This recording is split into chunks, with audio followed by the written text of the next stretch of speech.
મિત્રો આપણી સાથે અત્યારે ભાવનાબેન છે, જેઓને પણ ગેસની ખૂબ જ તકલીફ હતી.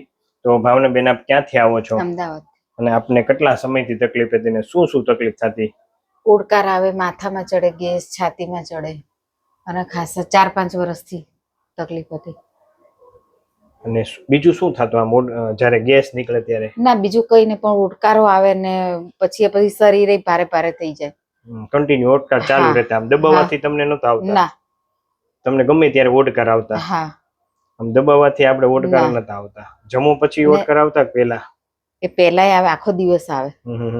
અને છાતીમાં ચડે ને એટલે પછી બીપી વધતું હતું એના હિસાબે. એ સારું થઈ ગયું, પણ એક જ ટ્રીટમેન્ટમાં. આ બીજી ટ્રીટમેન્ટ છે, પણ અત્યારે ખબર નથી પડતી કે મને ગેસ થાય છે એમ. એને કેટલા દિવસ થયા?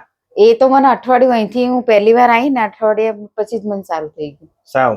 સાવ એને મહિનો થવા આવશે. હા.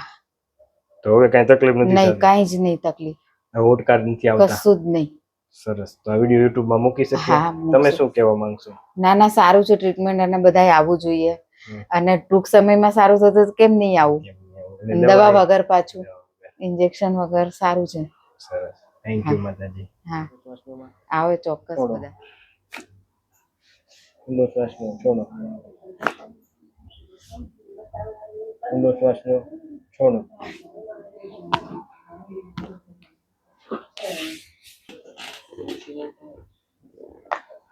ઓળખું કરી હજી એક વાર ફરી જાઓ થોડો. ઓકે, સીધા હોઈ જાઓ.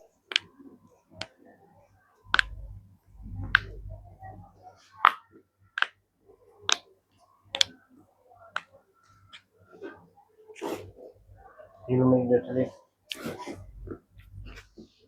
ઢીલું મેં દો. વાહ, ઢીલું હાવ.